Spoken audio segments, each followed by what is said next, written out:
Okay, rulers, settle down.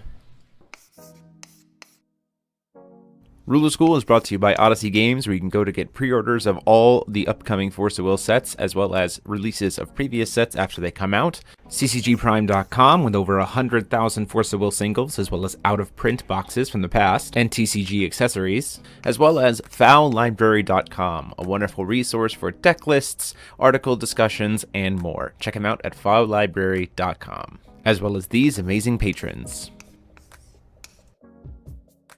Special thanks to guest lecturer member Vite Ramen. Thank you for your support. Class is in session. Hey there, rulers. Welcome back. After a long week of Force of Will, you will hear me talking as we try to get this set up because Mike is exploding. Welcome back to your favorite ever live Force of Will vodcast. It's office hours. A year.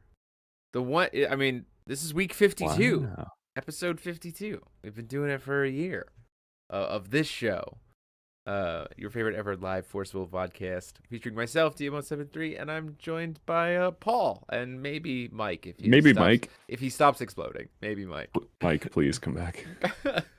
Please don't leave me alone with this man. Look, you choose to be here, okay? You're allowed to leave. That's true. I could just. You could just see ya. Later, man. Later, man.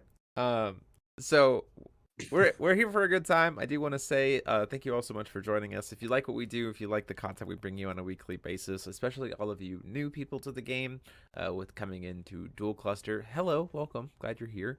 You can consider clicking that subscribe button, maybe clicking the like button, feed the YouTube algorithm, and if you want to support us financially like you would a Twitch subscription, you can click that join button down below. It is essentially a Twitch subscription, and it goes to directly support the channel. That being said, Paul, we just had pre-release this weekend. We just saw each other for the first time in a couple months. Years. Not a. we haven't seen each other in years. Months. Only on this podcast. Yeah. Certainly months. Kevin Spencer. Yeah. Hello, buddy. How's it going? Yeah. So we had pre-release on Saturday up in Ionia. That was a ton of fun. We had 8.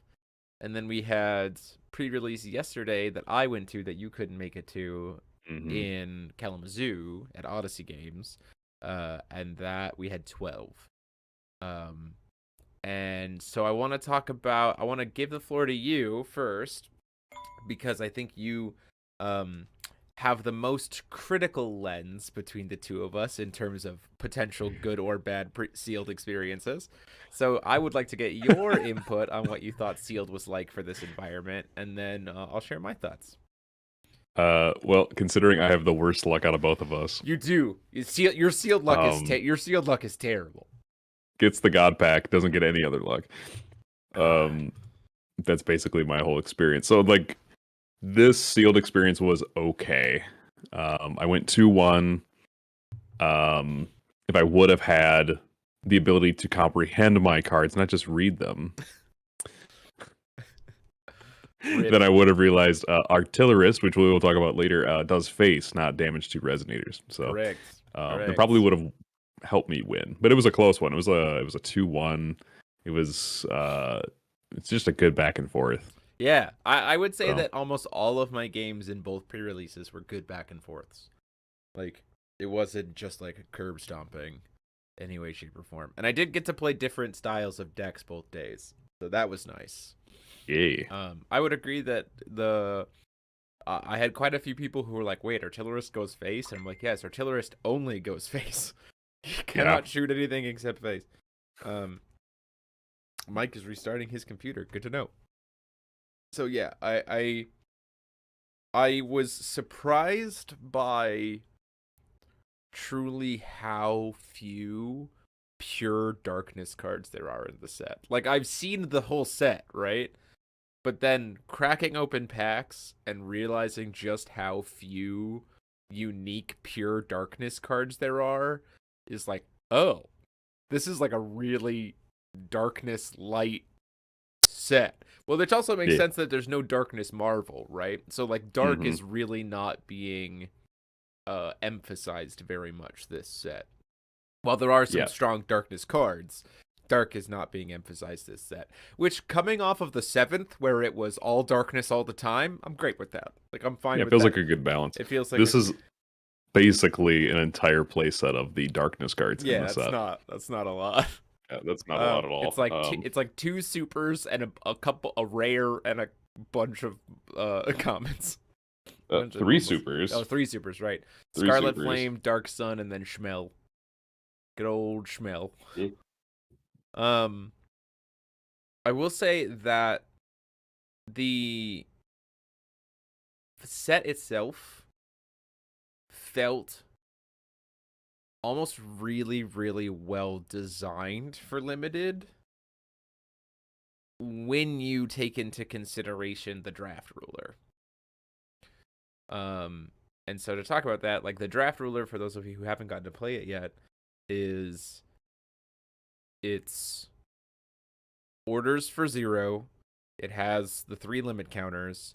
All it flips over to do is gives you access to Revolution. And it doesn't give the ability to call stone without tapping, which made order feel like ordering too early felt bad, like risky, felt risky, but order, you still had the option for order, which made cards feel good, like to have that like option if you got it there. But also at the same time, like the cards in the set themselves didn't feel like you had to order them in order to feel good. Like there were a lot of cards in every color where you were just like, this is just good fundamental back and forth thou effects, 1-for-1s, combat tricks, playing defensively or aggressively, spot remove. Like it felt really like rock solid. It didn't feel combo-y. I mean, unless you hit like a bunch of manifestations of power, right? Like if your pull was like so heavy red plus you got a bunch of resonance stuff, then sure, I guess that felt combo-y. But beyond that, it was just like progressive value back and forth, and I really enjoyed it. Flame Salamander was insane though. Like, oh my gosh, I think it was nuts. Card was absolutely nuts. Like, call stone, Bane on an effect damage trigger. Great. Absolutely. Oh my gosh. That's a cute giant. Yeah, Salamander put in so much work. I did not expect it to be as good as it was, but of course it is good as it is. I mean, it's... Well, also just the fact that it's a 2-drop 7/7. Like in the limited, with Bane, in the limited, fine. In the limited environment, this 2-drop 7/7, you're just like, well, because we've talked about like what damage thresholds, right? In FOW, it's like the damage thresholds are 4, 6, and 10, right? Those are like the predominant like damage thresholds you want to try to cross, or like when damage matters the most is like packets of 4, packets of 6, packets of 10.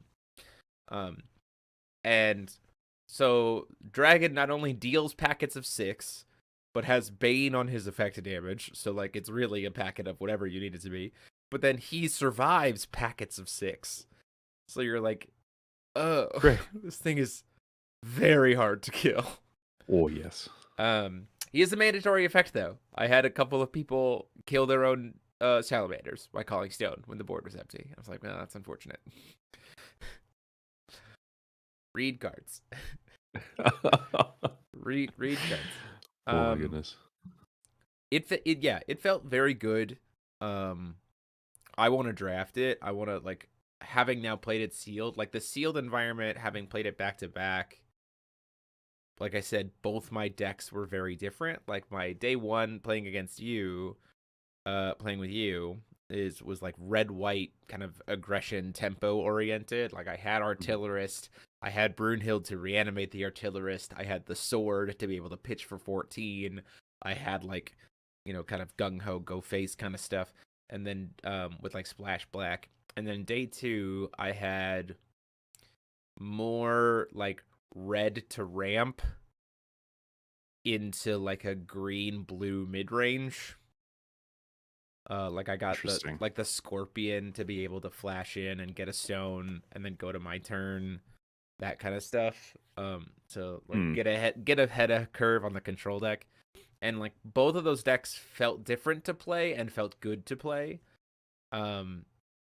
which is great because we've had limited environments where it's just like play this package or lose, right? Hence, Hence Paul's bad luck never really working out for him in limited environments. I also like theoretically this set would be terrible to draft, right? Because I don't think so. So think about this: Hear if me you're out. sitting down, Yeah, go for it. and there's only like a few of the white cards, and someone is like, "Oh, I'm Sure. drafting white," right? Someone's gonna have an inferior white deck, Mhm. and it's gonna be like, God. But that's But why they'll like get a Brunhild, so they're like, I want to use this thing, but like, how do I do it? yeah, but that's why I kind of like it. Is like I feel like there's a blue deck. I feel like there's a red deck. I feel like there's a white deck. I feel like there's a green deck. I feel like there is not a black deck, because there's just so few. There's just so few black cards, right? But like I feel like you could build red green. I feel like you could build red white. I feel like you could build blue red. I feel like you could build blue green. Like so in a drafting environment, when you have a lot more selective and you can really cater your picks towards your colors and you can get more of a streamlined color balance like inside your own deck, I would be really curious to see what that environment would look like because every color felt like it had something going for it in the limited environment. And I think that was the biggest thing for me. Is Mike going to be back so I can switch the camera angles? Let's see if this man's finally back. Otherwise, his computer is... I use one black and one to play Command of Mike and Death. Hey-o! He's back. He's reanimated. Guys, I feel like my computer just tried to commit 2018 Force of Will on me. It canceled me for 0 mana because I tried to do 2 things. Yep, can't do that. The computer severing wins, you. Yep. Well, time to go try and reopen chat, see what I missed. You didn't really miss much. It's all good. Yeah, so we're just talking about how this set I mean, I'm going to give the benefit of the doubt, but like it felt really well designed for limited when you take into consideration the way the new draft ruler works. And it didn't feel like previous pre-release environments where it's just like everyone's going to be all white, everyone's going to be all red, everyone's going to be, everyone's going to be playing the same deck. Like the packs felt color diversified enough and the colors themselves all felt functional enough that like you could build something in a lot of different varieties and feel good about it. Like it wasn't just there wasn't just like one package. Like ADW was like, do you have good atoms? It was like do you have good atoms? Do you have good heroes with ways to cast them all? Did you get a bunch of demonic worlds? Like those were the 3 questions. Everything else was terrible. This was like, yep. 7th was, did you open Castle of Belial? And then very true. Correct. And then this one felt like, unless your pool was just absolutely atrocious, you could make something work whatever color combination you had, and like you could rely on good player skill to like be successful, which that's always good. I always like it when a pre-release environment takes more consideration into like player skill, where it's not just the cards you open, but it's like how you pilot them. I opened 5 Castle of Belial. Time to lose the game, opponent. I was gonna say it was interesting because this set, when I think of draft, like there's this whole this acronym that goes through my head, like, okay, I need to get like my bomb, I need to get my draw cards, I need to get my removal, and then I need to get my support, right? So I just need to do that. And when I was looking through this, I didn't even realize until afterward, as I was playing the game, there's like no removal in this set. There's like in terms of like instant speed. There's no free instant speed removal. Like it's all like dependent, right? Like Resonance Fire triggers off of like Flame Salamander. Odin enters the Game of Gods. You need to have stuff on board, and that's a good cost to like be able to kill it. Oh, you can't even do that. That's that's right. Resonance. It's Force Resonance. Yeah, so I put it in the deck, and I'm like, oh, it's removal, and then I was like, oh crap, it's not removal. Phantasmal Black Scarlet. Mage of Mott, though, that is some of the best removal in this set. Yeah. The Odin was amazing. board wipe. And the best part is like the way I played it, and I could be totally wrong here, but the first enter goes on the chase, the -4/-4, and then the banish two resonators happens. You can choose how to stack them because they go on simultaneously. So like you as the owner can make it that way. I did that to my round one. You want to do it that way. I did that to my round one opponent at the pre-release at your shop. I was like, he like played Hanzo on one. And I was like, I'm gonna kill this right now. So I popped coin. I popped coin to order on one without a stone, just so I could play Mage of Ma'at and be like, I'm gonna kill that and then make you discard 2 cards. Real good turn 1. Yeah, I was like, that seems like turn 1. I lost a stone, but okay. Sure. It felt really good. It felt like it rewarded players who leaned into 2 things. It rewarded players who leaned into recognizing that you weren't going to be ordering early. Like players who recognized that ordering early felt bad and could capitalize it certainly got rewarded. And also players who recognized that this is not really a super aggressive format. Like it could be tempo-y, but because of the lack of removal, like board states got big and sometimes your opponent just didn't play stuff. And so really deciding when to use your limit counters, like before there have been other formats where it's just like, I'm gonna be burning my limit counters by turn 2. Like I'm just like I gotta play on curve or I'm gonna lose, right? This format felt like, nah, I don't really need to use these right now, right? I'm not super pressured right now. I can be patient. That also got super rewarded. Most of the times that my games that I lost were when I like forgot that and I like burned my limit counters too soon and then got punished later. Also, this card. Oh. Yeah, that card's funny. Magic Cylinder for game is the best meme that has aged for 20 years. Seal of Wind and Water was the best punish to that card. Just like swing. Really? They're like swing. I'm like, I'm gonna swing at your face for 1,000. Like Calamity Shield, and I'm like, cool. Well, I'm gonna bounce my dude back to my hand before he deals damage to you, and then recast him with the 2 will that I recovered off of Seal of Wind and Water, and then I'm not gonna attack you anymore this turn. Which you shouldn't be able to do because you don't have the resonance. Oh wait, no, you do recover. Never mind. Yeah, That's you cannot chase to this card. Yeah, it's the unchaseable. Yep. Yeah, that seems pretty good. Yep. Yeah. I got a couple people to like waste a shield by like swinging in and then just being like, nope, I'm not gonna take that damage. You're also not gonna take that damage, but I'm not gonna take it. That ain't it, Chief. Back to hand. That ain't it, Chief. My favorite moment with that card was in my first game. I ended up losing, but it was game 2, and my opponent ordered Mistletoe like turn 1. And he just started like discarding things. Like he discarded the sword, so he got like he was like a +14/+14. Like he was huge. And then I was like, oh cool, he's really big, but I can just swing around him. And then when he finally was able to swing, because he was safe to, I just Calamity Shield game. Oh. So he was like, do I attack or do I call a stone? I turn your don't order against you. Yeah, don't order turn 1. Don't do it unless you're Jeremy and he wins you the game. Yeah. Also, don't forget that a big MVP of the deck as well. The format I think as well was Fairy of Trickery, especially when people were ordering early. Because then you're like, cool. Well, after you recover, but before your main phase, I'm gonna flash in this fairy and tap down your J ruler. It also won't untap next turn. I'm gonna steal 2 stone calls from you. Nice. Little D's. Like, it's gross. It's very gross.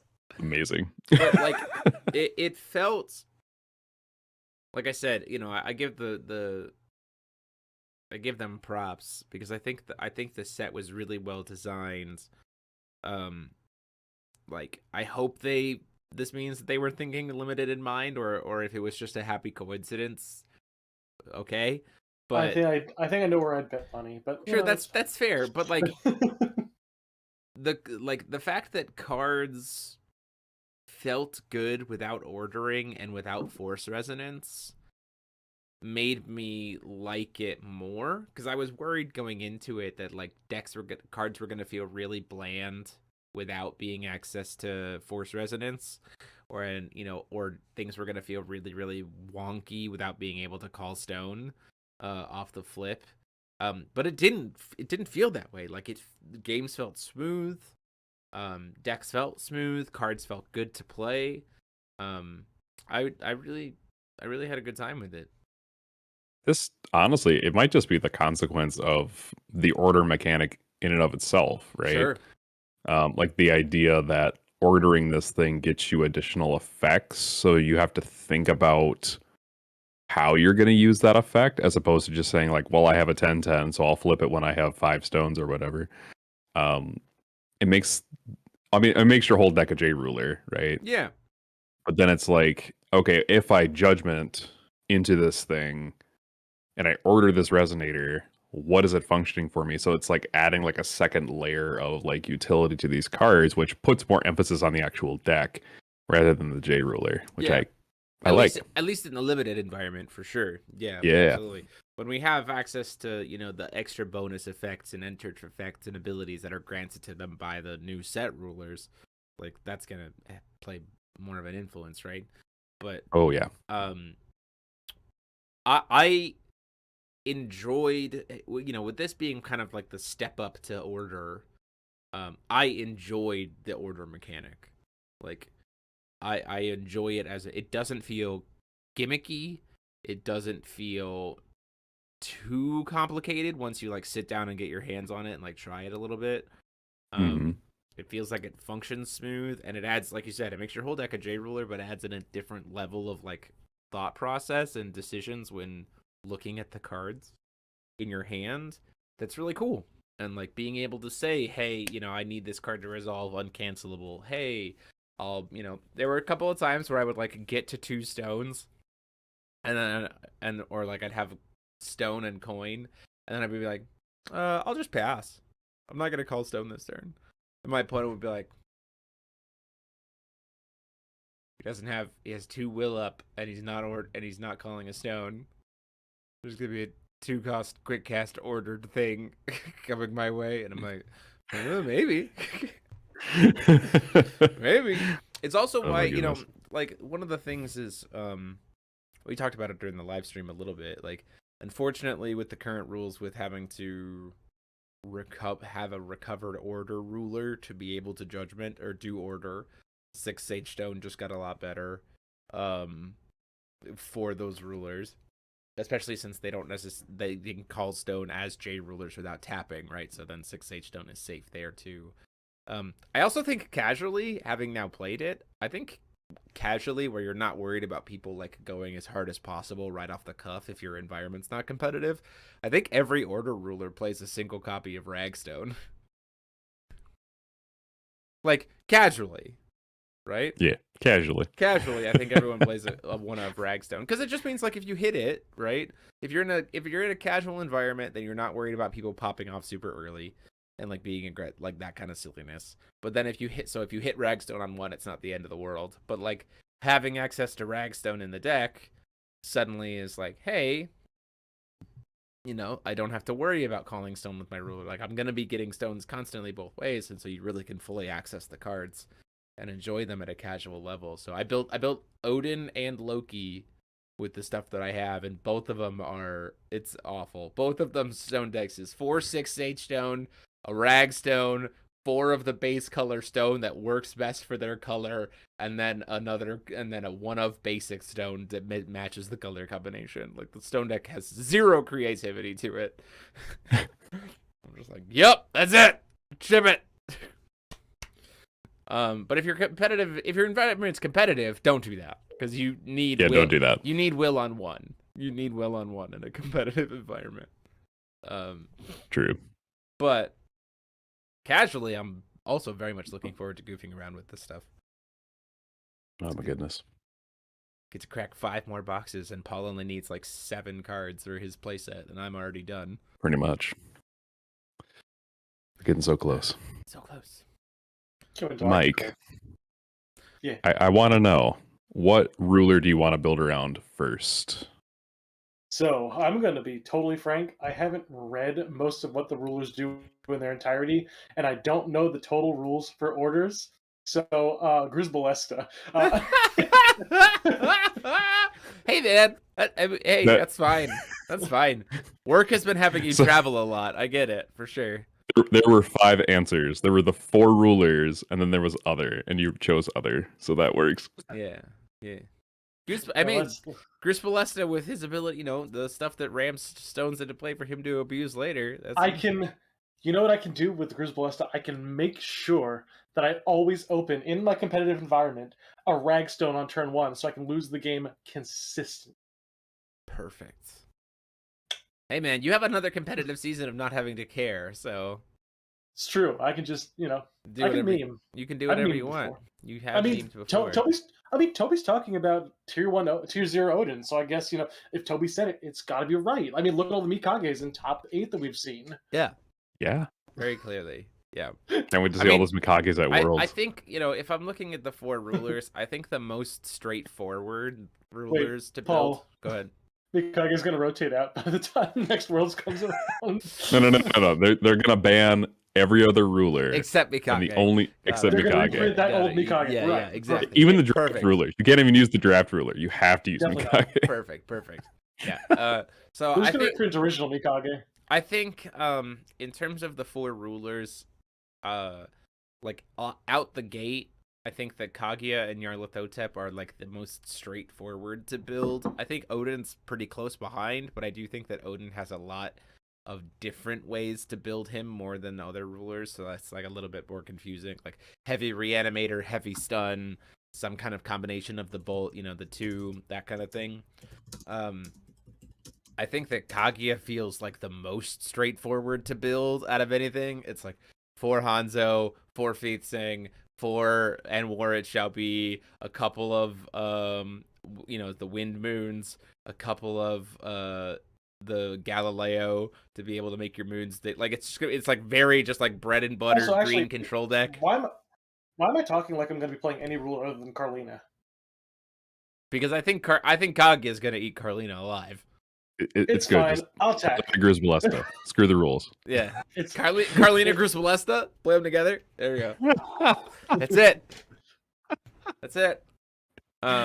So I think that Kaguya and Nyarlathotep are the most like straightforward to build, and so as such, I think people are already kind of being like, oh, they're so good. Waiting to see that. I think Odin feels the most complicated. I think that Loki, as it stands right now with what we've seen, I think Loki is the most complicated to build and the most complicated to pilot. But if you find someone who builds it right and pilots it well, I'm terrified of that deck. It's not. That's a deck where if like Lars shows up playing Loki, I'm like, oh shit. Like, I'm terrified because clearly Europeans know how to build decks anyway. Continue. Lars is a good deck builder. He is. He's the outlier. Yeah, so like if Lars shows up to a tournament with a Loki deck, I'm terrified, right? But like Loki as your stands pilot, so I'm not sold on that. All of them look insanely fun though. I'm very excited to play all 4 of them. Like I said, I have Odin and Loki already built. Elderodin. Oh my god. Elderodin. Oh my god. Elderodin. Oh. Reanimate Odin reanimate Eldorado every single turn. He's a golden man. Without debate. Yep, there it is. So, I'm seeing here free event. Oh yeah, CCG Prime. So a couple of things. So 12/18 CCG Prime if you're in Michigan or you're nearby. It's a New Frontiers tournament. It is going to be with the new set. 6 Sage Stone is banned for that event. An in-house ban of 6 Sage Stone. So I'm not in Michigan. Can I just actually project to this tournament? I mean, I guess if you can figure it out. Yes, but Crash then on my also, guest bed. also later tonight we are going to be giving away 2 promo playsets thanks to CCG Prime. We're going to be giving away Hey. a playset of Exorcist Mages and a playset of Scorn of Dark Alice, or not Scorn, Dark Alice's Smiles. Wow. So stay tuned. If you today in this podcast, we'll ask the question to get you entered into the contest. Anybody is free to go for that. The question is, what color's my underwear? I'm not. No. I Trick do. question. It's polka dot. So, now Paul's internet is dying. With that out of the way, No. we're gonna talk about the new set isn't even out yet, and they're already being like, "Hey, get hyped for set 2." Game of Gods Reloaded. We got the poster image. We got the playmat image. And we have 2 promos from the buy box and the start and the set itself. The pre-release promo. So I do Can we want talk about how insane the Violet is? what? Can we talk about how insane that Violet card is that got spoiled for? We'll talk about set it. 2? All right, So cool. I do. Because that thing's nuts. Oh my gosh. So I mean, I think it's okay. I think it's a good card. I don't think it's Okay. insane. So let's talk about Guinevere first. So Guinevere is the buy a box promo. Guinevere Space-Time Watcher, or Sea of Time Watcher. 1 cost 4/4 tails. Your opponent pays 1 more to play spells or non-will activate abilities during your turn. As long as this card is a machine, they pay 3 will more instead. And if revolutionized, enter and name a water or machine card of total cost 3 or less. Reveal the top card of your deck. If it shares a name with the named card, you may pay it without paying its will cost. So I do want to say a few things here about this card.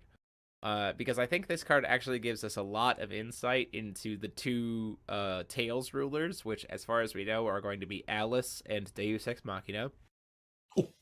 This super, to me, feels kind of like Dark Sun, in the sense that it has something for both of them. So it, supports both. I think, going off of this, that water is going to be heavily back into 4C. We're going to see a lot more blue 4C mechanic. Great. So that you can know what the card is and resolve it every time. I also think that Alice is going to change races of cards. Change races. Well, it would fit with her Zeus Alice theming, right? DBV Zeus Alice. And the Wanderer in Traveler in Wonderland, Traveler in Wonderland. How she's Alice has a history of being able to manipulate the race of cards, right? So that feels like probably here. And then obviously Deus Ex is machines, no, Odin, so... you're a fruit today. You're a fruit.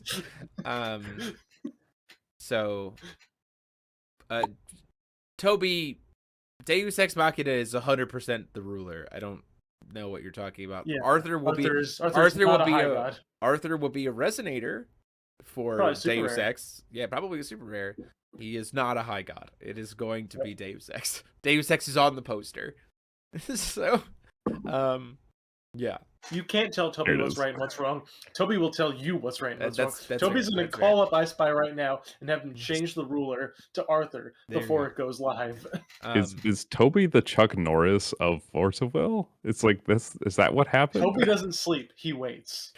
But yeah, I like this card a lot. I like the idea of it's like a pseudo protection, right? By having this tax. That you're gonna be able to play things on your turn without worrying about interaction, because your opponent just isn't gonna have the will to pay for it, and also just making quick cast stuff not as good. Also feels very nice, right? Making. Oh, I know where this is going. Take the floor. I'm interested to hear it.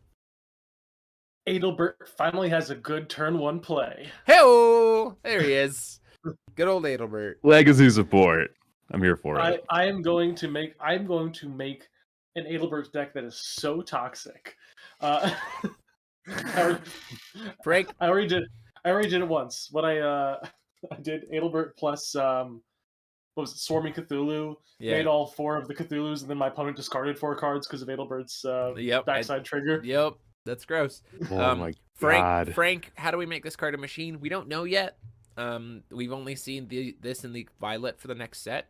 I imagine You can that just it will. tell your opponent it's a machine. I will don't know how they're probably gonna tell you it's be. not. I will probably think that it might be an effective ordering, where like if you order the Alice, you can give it change the race of the card that it's ordering.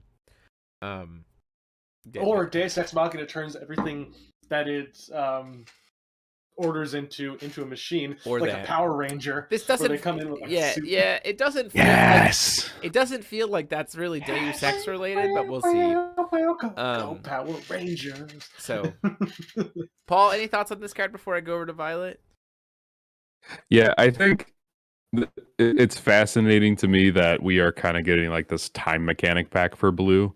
We're like wibbly wobbly, timey wimey stuff has always been kind of in blue anyway. Yes. So the idea that this is kind of a pseudo Shion card is pretty great. I also like that this makes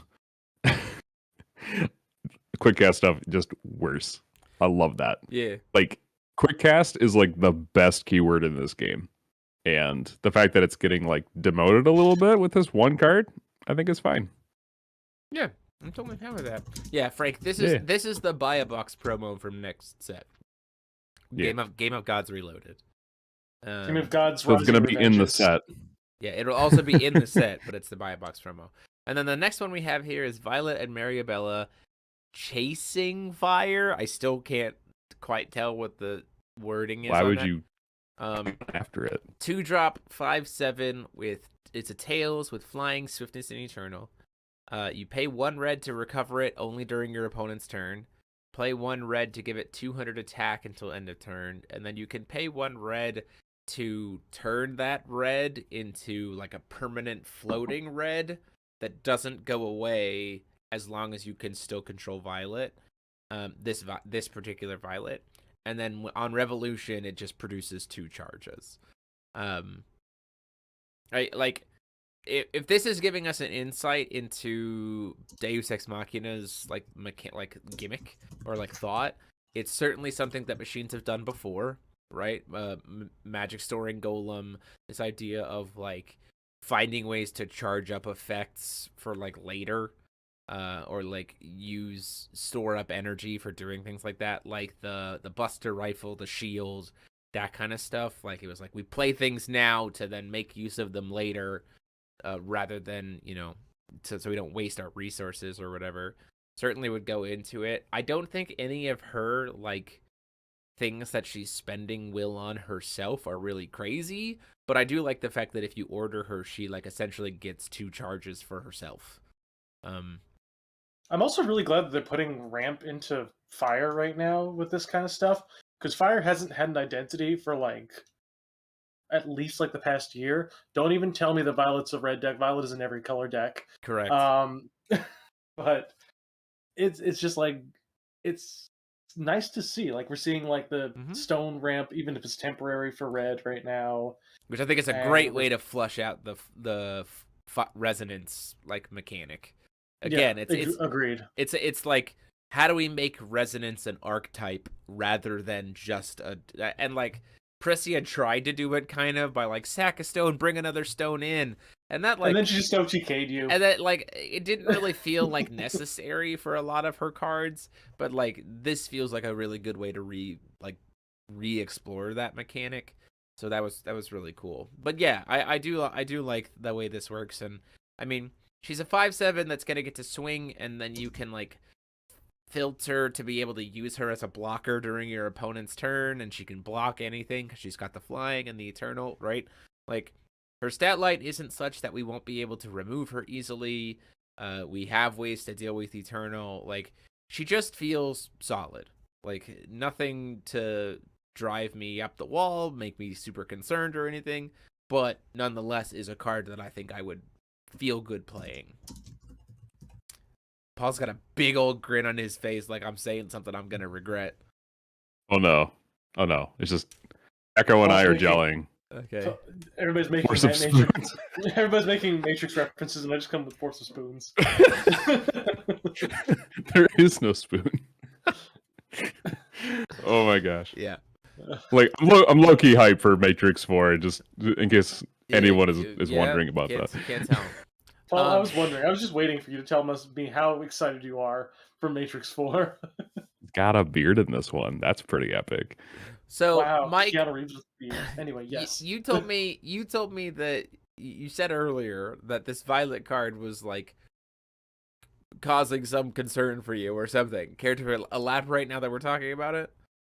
Yeah, at this point, it's just like obviously the game is at a point where it's so fast that you can probably just get like bopped before this thing even does anything.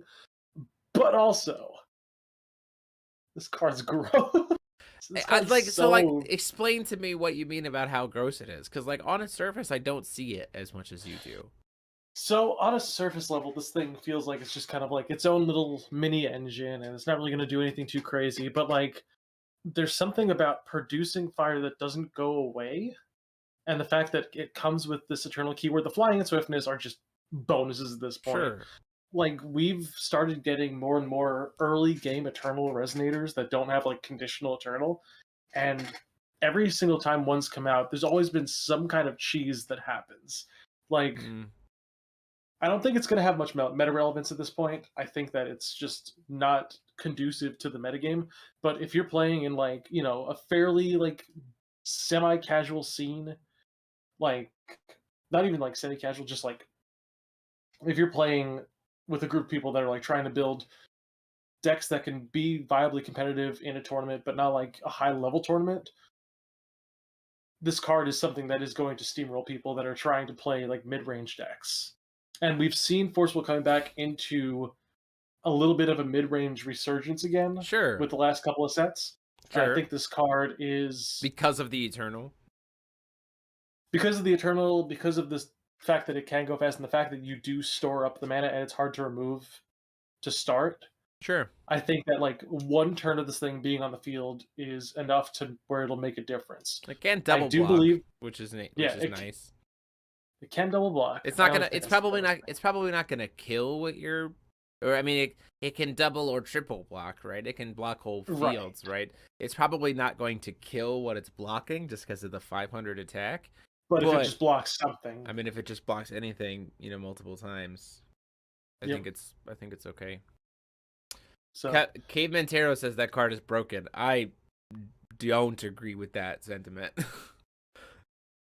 I just want to put it in Carlina, man.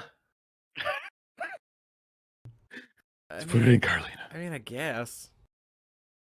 I'm just gonna toss a bunch of mana into this thing, turn it into more mana, and ooh, okay, I'm thinking. This is bad. This is terrible. I should not be thinking. Mike's making bad decks. I am. I'm ready. Mike's making bad decks. I'm just gonna break this down for New Frontiers because I think this is only good in red decks for New Frontiers, which means that this is probably the best red card we're gonna have for a red deck for some time. I disagree. Okay. I disagree with that sentiment so hard. Like which part? Which part? The best red card that red is going to have. I disagree with that sentiment. For a while. In a while, 3 months. I think even when this card comes out, it's not going to be the best red card that red has. Have you read Isis? Okay, fair. Atomic Bahamut, or Violet the J Ruler, Okay, Atomic Bahamut is not Atomic Turbulence. I think Atomic Turbulence is better than this card.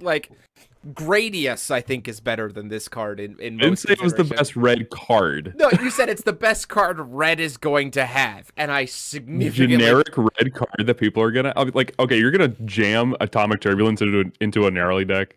No, you're not. I'm probably not going to jam this into a gnarly deck. I'm going to play Isis. Okay.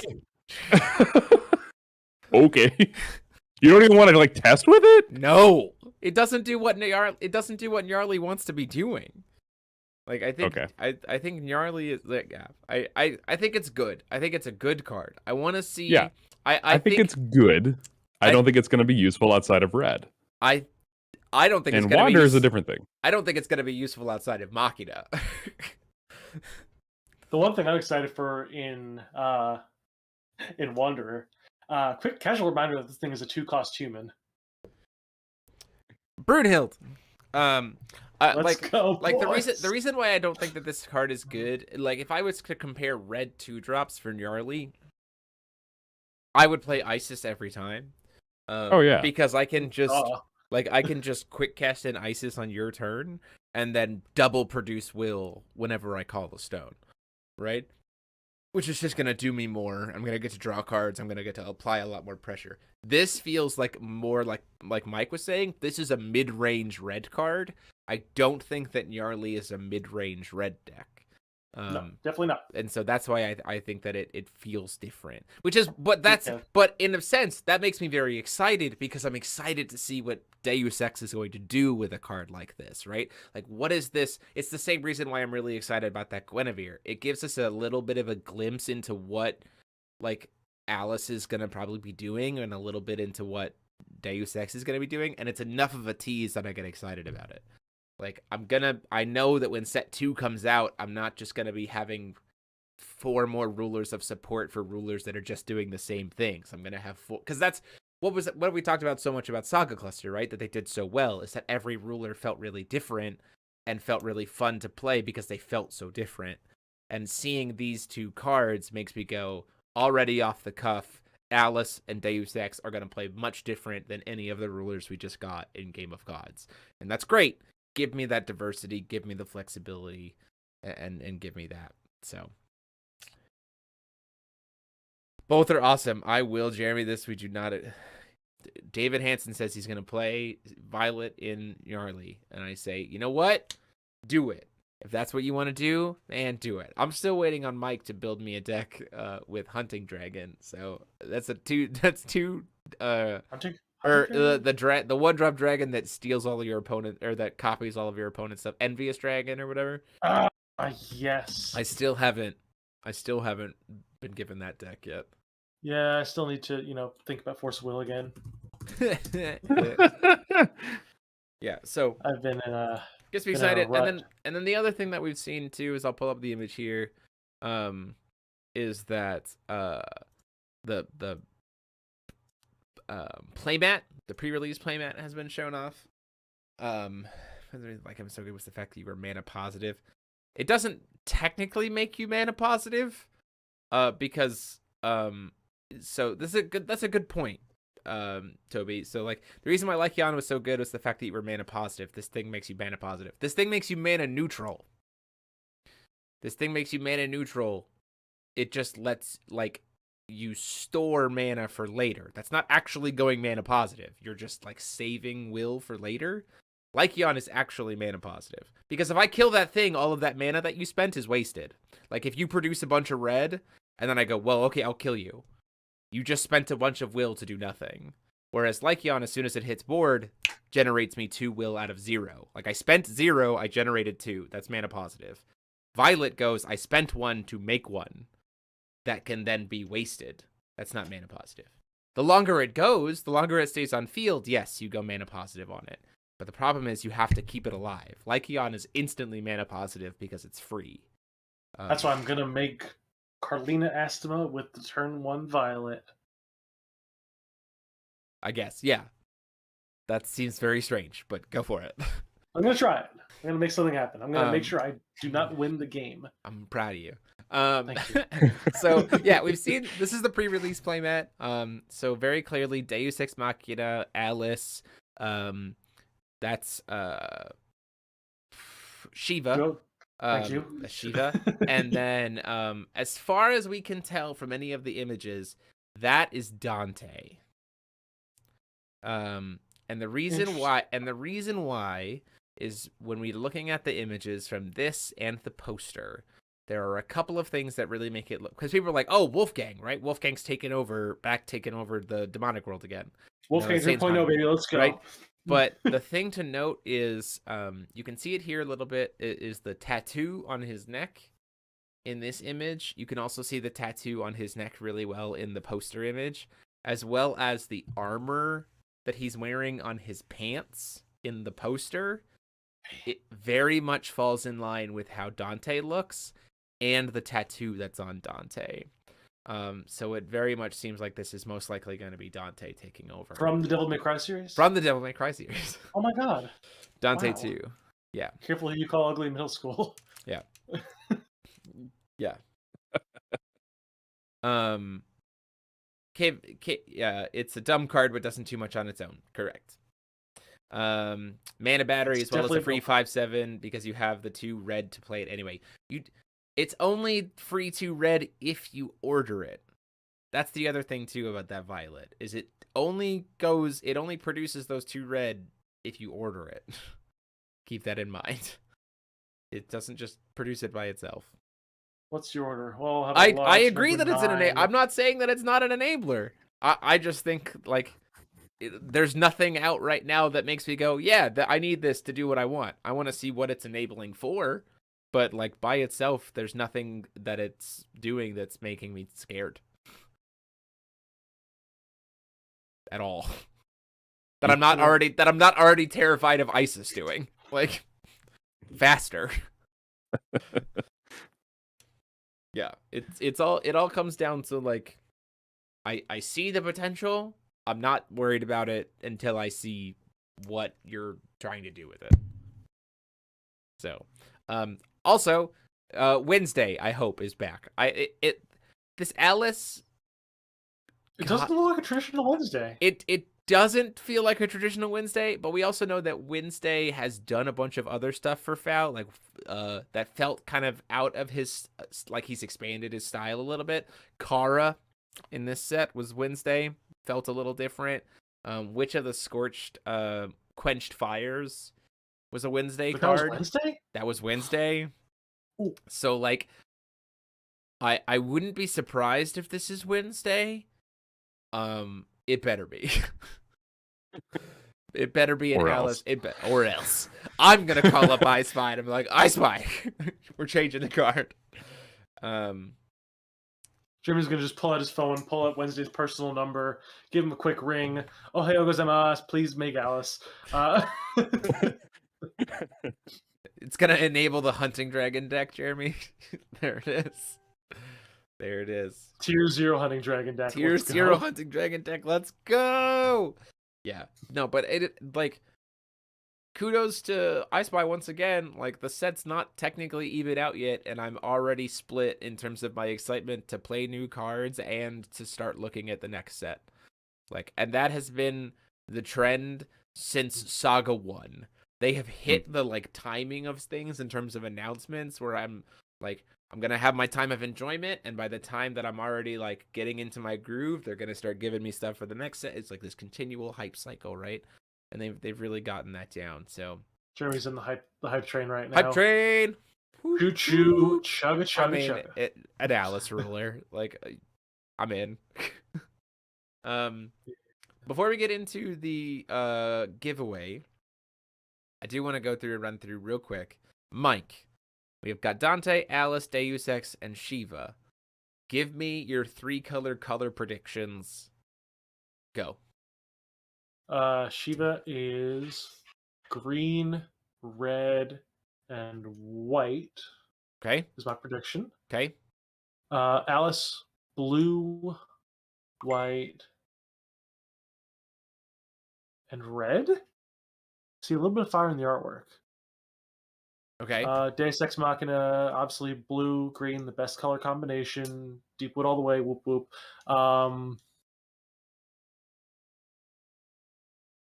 And red. Okay. And then Dante? Black, red, and white. So another Gnarly combo. Oh, wait, never mind. A repeat of the Gnarly combo. Never mind. It's got to be green then. Black, red, green? That hasn't happened yet, so. Okay. Damn. These tricolors are weird. We're going to get some repeats, I think. Paul, go. Machina is going to be blue, green. I guess red makes sense. Yeah. I agree. I don't want it to be. I agree. I don't want it to be that, but I think that's what it's gonna be. Violet and Maribella literally force it to be that. Yeah, I guess. Okay. Shiva is gonna be green, red. I think she's gonna be green, red, black. Okay. Green, red, black. Interesting. Okay. Yeah. Okay. Dante is gonna be from Devil May Cry. from Devil May Cry. Has to be. I want to say black, red. I'm gonna say black, red, white. So a repeat of the Gnarly combo, but like maybe a heavier focus on black as opposed to a heavier focus on Yeah, I mean, no, he's gonna be blue. Because Tears of the Fallen is a blue card. black, red, blue. oh, for Dante. Oh yeah, it's got to Black, be red, blue blue? then. And then Alice is gonna be blue, white, and red. Just as a shout back to her Valkyrie. Okay, interesting. So I agree. And With you. I see the fire. So like I agree it's with you on there. Deus Ex Machina. I think that's pretty straightforward. Blue, white, blue, green, red. The blue, red, black for Dante makes sense. I think because again, the void, the Tears of the Fallen stuff, the connection to the blue.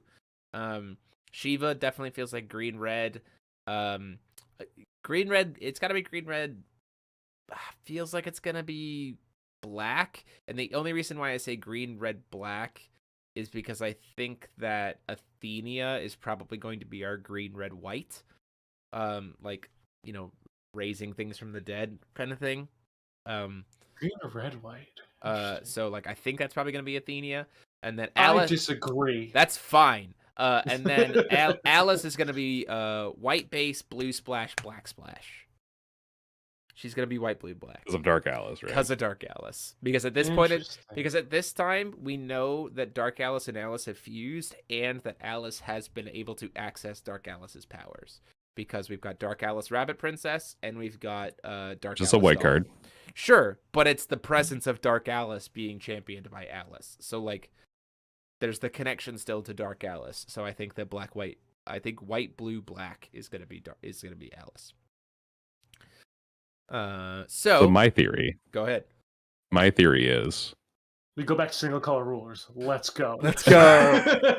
Let's go. What's the end of it? so I noticed the villains are black this set, Sure. and the Tails rulers are white, plus their other color combinations. So in my head, the villains are going to be black. But Odin Like is they're also going to be white? black plus 2 other color combinations. Oh, so like black plus something else. Like black plus 2 other colors. Sure. And then the Tails rulers are going to be those colors plus white. That's my head. I mean, Paul, you're definitely thinking with some Kingdom Hearts logic right now. Because light be the good, yes, man. But the darkness be the shadows, bad, no good. The Heartless. Darkness. Jeremy, Darkness. Kingdom Hearts. Darkness.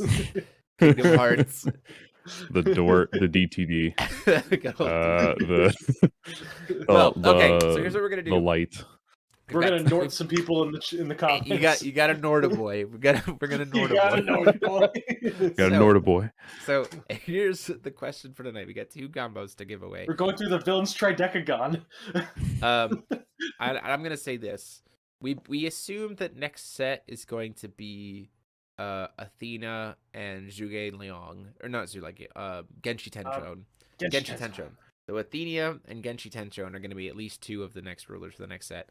And that'll cover all 10 high gods. So with that, we have 2 slots that we don't know what it's going to be. So here's the question. And you have until I cut you off to give me your answers in the chat to be answered into it. What 2 characters would you like to see take those other 2 slots as rulers? Either as returning characters elevated to being high god status, or some other thing for those rulers within the game of gods.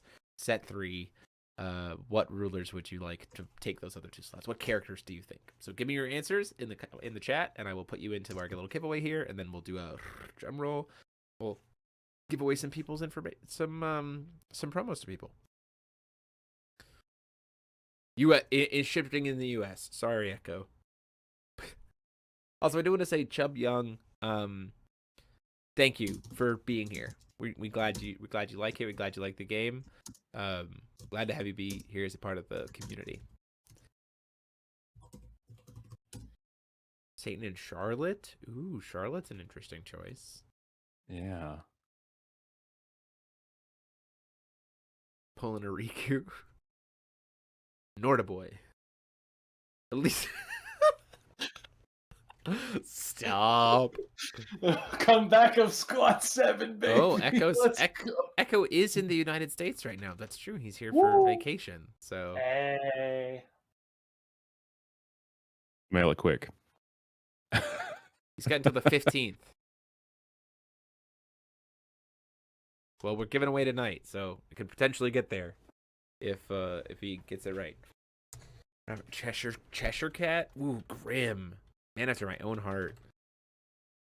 Although he's living his life with Pandora, so.